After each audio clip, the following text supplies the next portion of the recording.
Hey guys, good morning. Get ready with me for the day and for church while we do devotion. If I'm moving around a lot during this vlog, it's because I am listening to some music while getting ready this morning. I have Travis Malloy's latest albums on repeat. He effortlessly mixes gospel and R&B together, and right now that is currently my vibe. It has always been my vibe, but it's been hitting hard these past couple of weeks. So getting into devotion, this scripture has been a favorite for me. Let's read it. It's Isaiah 41:10.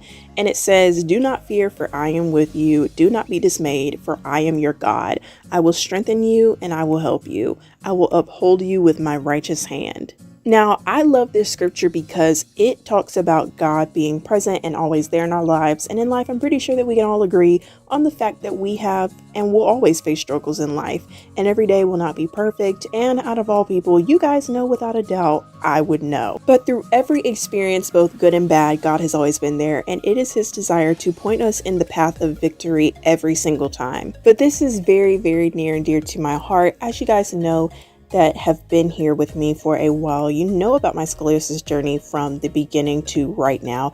And I celebrated my 5th anniversary with you guys in weekend recap last month. And although it's been, 5 years since my surgery or spinal fusion, there's still things that I deal with now to this day that I share with you guys here and there. So 2 big things for me has been muscle spasms and nerve twitching, where I move uncontrollably because my nerves aren't completely healed yet.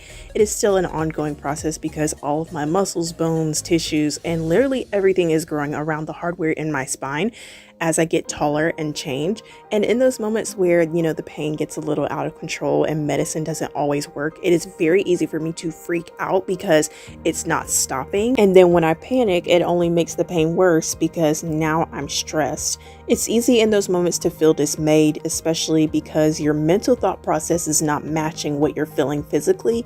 Because in my mind, I feel like I should be a lot better after 5 years, but physically it is still a journey of recovery, which still sometimes gets to me. One thing I definitely wasn't prepared for on this journey was the mental and emotional toll that it takes on you, because simple and easy life things can be strenuous for me. So it's sometimes hard, always or most of the time, having to be the one to sit back and relax, still being so young.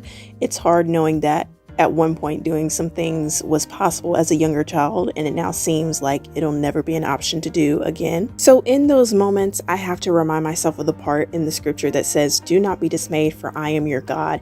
God chose for scoliosis to be weaved into my journey of life. Now, for what clue? I have absolutely no idea. But in the end, this verse also says that God will strengthen you and help you. And I can say in my most painful or weakest moments, God really does mean what he says about having the desire to help you and strengthen you. And sometimes the strength is through other people that I'm extremely close to. Sometimes the strength is through a song, through an experience, a conversation, devotion, worship, and more. Sometimes the strength is just resting and recovering.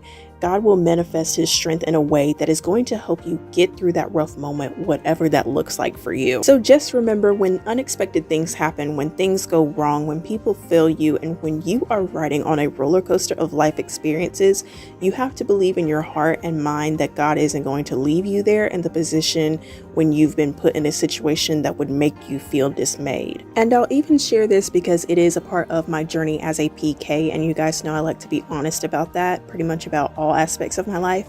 For example, June 30th, the last Sunday of June, I will admit, and I touched on it a little bit in the last weekend recap, but my church's church service was not churching.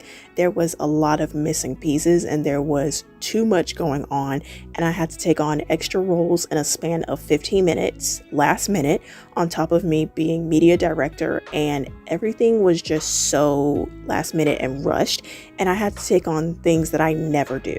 And it's easy to be dismayed because in that moment, I had demanding requests, and it wasn't that I didn't know what I was doing. It was just that I was given too much to do at one time with no delegation to help me. But when I say Isaiah 41:10 came through 2 weeks ago, and God literally strengthened me in my weakness, and we got back to some normalcy because order was restored. And I believe that the sufferings of that present time was not worthy to be compared to the glory that has been revealed in the past 2 services since then. We also have to understand that God's promises come after his commands. You won't get the promise unless you follow the command. Do not be dismayed came before he said, I will strengthen you and I will help you. God is saying don't be dismayed because he doesn't want you to lose hope, faith, and trust in him and get lost in the chaos of a moment or season that you don't understand. Once we get that part down, we are showing God that we are allowing him to take full control. Isaiah 41:10 has been blessing me in so many ways the past several weeks, and it's literally been a saving grace. And that's what I got out of it in devotion. Thank you guys so much for getting ready with me on this gorgeous Sunday morning. Now let's go to church, and hopefully I'll see you guys later this week.